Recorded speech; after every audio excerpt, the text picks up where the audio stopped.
Tech ലോകത്തു നിന്നുള്ള വാർത്തകൾ.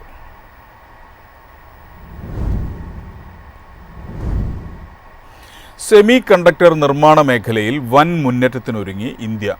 രാജ്യത്തെ ആദ്യ മൾട്ടി ചിപ്പ് മോഡ്യൂൾ US കമ്പനിക്ക് കൈമാറി. കെയ്ൻ സെമിക്കോൺ പ്രൈവറ്റ് ലിമിറ്റഡ് ഗുജറാത്തിലെ സാനന്ദിലുള്ള outsource semiconductor assembly and test കേന്ദ്രത്തിൽ നിന്ന് രാജ്യത്തെ ആദ്യത്തെ വാണിജ്യാടിസ്ഥാനത്തുള്ള മൾട്ടി ചിപ്പ് മോഡ്യൂൾ പുറത്തിറക്കി. ഈ ചിപ്പ് അമേരിക്കയിലേക്ക് കയറ്റി അയക്കുകയും ചെയ്തതായി കമ്പനി അറിയിച്ചു. IGBTകൾ, കൺട്രോൾ ICകൾ, FRDകൾ, ഡയോഡുകൾ എന്നിവയുൾപ്പെടെ 17 സംവിധാനങ്ങളെ ഉയർന്ന പ്രകടനശേഷിയുള്ള ഒരൊറ്റ പാക്കേജിൽ സംയോജിപ്പിക്കുന്ന സങ്കീർണമായ പവർ ഉപകരണമാണ് IPMS module. Automotive, consumer electronics, വ്യാവസായിക ഓട്ടോമേഷൻ, ക്ലീൻ എനർജി സംവിധാനങ്ങൾ തുടങ്ങിയ മേഖലയിലെ ആവശ്യങ്ങൾ നിറവേറ്റുന്ന സങ്കീർണമായ പവർ മൊഡ്യൂളുകൾ രാജ്യത്തിനകത്ത് തന്നെ നിർമ്മിക്കാനും പരിശോധിക്കാനുമുള്ള ഈ മുന്നേറ്റം ഇന്ത്യൻ സാങ്കേതികവിദ്യയുടെ വളർച്ചയിൽ ഒരു നാഴികക്കല്ലാണ്. ടീമിന്റെ അർപ്പണബോധം, ഗുണമേന്മയോടുള്ള പ്രതിബദ്ധത എന്നിവയെ പ്രതിഫലിപ്പിക്കുന്നതാണ് ഈ വിജയമെന്ന് കെയ്ൻ സെമിക്കോൺ പ്രൈവറ്റ് ലിമിറ്റഡിന്റെ CEO രഘു പണിക്കർ പറഞ്ഞു. Alpha and omega semiconductor, Mitsui and company limited എന്നിവരുമായുള്ള സഹകരണത്തിലൂടെയാണ് ഈ നേട്ടം സാധ്യമായത്. പ്രതിദിനം 63 ലക്ഷം ചിപ്പുകൾ നിർമ്മിക്കാനുള്ള ശേഷി സാനന്ദ് പ്ലാന്റിലുണ്ട്. 2026 ജനുവരിയോടെ ചിപ്പുകളുടെ വൻതോതിലുള്ള ഉൽപ്പാദനം ആരംഭിക്കുമെന്ന് പ്രതീക്ഷിക്കുന്നു. 2026-2027 സാമ്പത്തിക വർഷത്തിന്റെ ആദ്യപാദത്തോടെ ഉൽപ്പാദനം പ്രതിദിനം 15 ലക്ഷം ചിപ്പുകളായി ഉയർത്താനും പദ്ധതിയുണ്ട്. News desk Myfin TV. ആഗോളതലത്തിൽ പണിമുടക്കി യൂട്യൂബ്. ആയിരക്കണക്കിന് ഉപയോക്താക്കളെയാണ് ഇത് ബാധിച്ചത്. പരാതി പ്രളയത്തിനൊടുവിൽ വീഡിയോകൾ തിരിച്ചെത്തി. ഗൂഗിളിന്റെ വീഡിയോ സ്ട്രീമിംഗ് പ്ലാറ്റ്ഫോമായ യൂട്യൂബ് ആഗോളതലത്തിൽ പ്രവർത്തനരഹിതമായ ശേഷം തിരിച്ചെത്തി. വ്യാഴാഴ്ച ഇന്ത്യൻ സമയം രാവിലെ 5 മണിയോടെയാണ് യൂട്യൂബ് സ്ട്രീമിംഗ് ഏഷ്യയിലും യൂറോപ്പിലും വടക്കേ അമേരിക്കയിലും തടസ്സപ്പെട്ടതെന്നാണ് റിപ്പോർട്ട്. യൂട്യൂബ് മ്യൂസിക് അടക്കമുള്ള മറ്റു യൂട്യൂബ് പ്ലാറ്റ്ഫോമുകളിലും പ്രശ്നം ദൃശ്യമായി. ലോകവ്യാപകമായി ദശലക്ഷക്കണക്കിന് ഉപഭോക്താക്കളെ യൂട്യൂബ് ഔട്ടേജ് ബാധിച്ചു. രാവിലെ 5:23 3.5 ലക്ഷത്തോളം പരാതികളാണ് യൂട്യൂബ് ലഭ്യമാകുന്നില്ല എന്ന് കാണിച്ച് ഡൗൺ ഡിറ്റക്ടറിൽ രേഖപ്പെടുത്തിയത്. യൂട്യൂബിന്റെ ചരിത്രത്തിൽ സമീപകാലത്തെ ഏറ്റവും വലിയ ഔട്ടേജാണ് സംഭവിച്ചത്.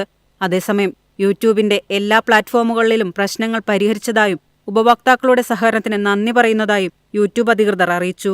യൂട്യൂബിലും യൂട്യൂബ് മ്യൂസിക്കിലും യൂട്യൂബ് ചാനലിലും ഇപ്പോൾ വീഡിയോകൾ കാണാനാകുമെന്ന് യൂട്യൂബ് അധികൃതർ എക്സിൽ കുറിച്ചു. എന്നാൽ എന്താണ് യൂട്യൂബ് സേവനങ്ങൾ ആഗോളതലത്തിൽ തടസ്സപ്പെടാൻ ഇടയാക്കിയ കാരണമെന്ന് കമ്പനി വ്യക്തമാക്കിയിട്ടില്ല. News desk Myfin TV. 26 പുതിയ മോഡൽ വാഹനങ്ങൾ പുറത്തിറക്കാൻ ഹുണ്ടായ് ഇന്ത്യ. ഇതിൽ 8 ഹൈബ്രിഡ് വാഹനങ്ങളും MPVയും ഓഫ് റോഡ് SUVയും ഉൾപ്പെടുമെന്ന് കമ്പനി.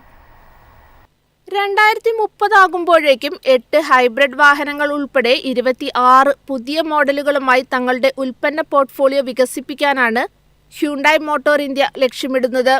കുടുംബ വാഹനങ്ങൾക്ക് അനുയോജ്യമായ MPV, ഓഫ് റോഡ് SUV എന്നീ 2 പുതിയ വിഭാഗങ്ങളിലേക്കും പ്രവേശിക്കാൻ കമ്പനി പദ്ധതിയിടുന്നു. അതേസമയം വരാനിരിക്കുന്ന ഈ മോഡലുകളുടെ പേരുകളോ പ്രത്യേക വിശദാംശങ്ങളോ കമ്പനി ഇതുവരെ വെളിപ്പെടുത്തിയിട്ടില്ല. അതേസമയം കോമ്പാക്ട് ഫാമിലി കാർ വിഭാഗത്തിൽ മാരുതി സുസുക്കിയുടെയും കിയയുടെയും ആധിപത്യത്തെ വെല്ലുവിളിക്കാൻ തങ്ങളുടെ വരാനിരിക്കുന്ന MPV ഉണ്ടാകുമെന്ന് ഹ്യുണ്ടായ് സ്ഥിരീകരിച്ചിട്ടുണ്ട്. ഹ്യുണ്ടായ് സ്റ്റാരിയയും സ്റ്റാർഗേസർ MPVകളും ബാങ്കോക്ക് ഇന്റർനാഷണൽ മോട്ടോർ ഷോ 2024 പ്രദർശിപ്പിച്ചിരുന്നു. സ്റ്റാരിയയ്ക്ക് 5.2 മീറ്ററിലധികം നീളമുണ്ട്. കിയ കാർണിവലുമായി അതിന്റെ അടിത്തറ പങ്കിടുന്നുണ്ടെങ്കിലും സ്റ്റാർഗേസർ 4.46 മീറ്റർ നീളമുള്ളതും കിയ കാരൻസിന്റെ പ്ലാറ്റ്ഫോമിലുമാണ് നിർമ്മിച്ചിരിക്കുന്നത്. ഒരുപക്ഷെ ഇന്ത്യയിൽ വരുന്നത് ഹ്യുണ്ടായ് സ്റ്റാർഗേസർ ആയിരിക്കാം. ആഗോളതലത്തിൽ പ്രവർത്തിക്കുന്ന ഹ്യുണ്ടായ് ഓഫ് റോഡ് SUVകളിൽ ഒന്ന് ഇന്ത്യയിലെത്തിക്കുമെന്ന് പ്രതീക്ഷിക്കുന്നു. അങ്ങനെ സംഭവിച്ചാൽ പുതിയ Hyundai off road SUV, Maruti grand Vitara, Toyota Hyryder, പുതുതായി പുറത്തിറക്കിയ മാരുതി വിക്ടോറീസ് എന്നിവയ്ക്ക് എതിരാളിയാകും എന്നതിൽ സംശയമില്ല. News desk Myfin TV.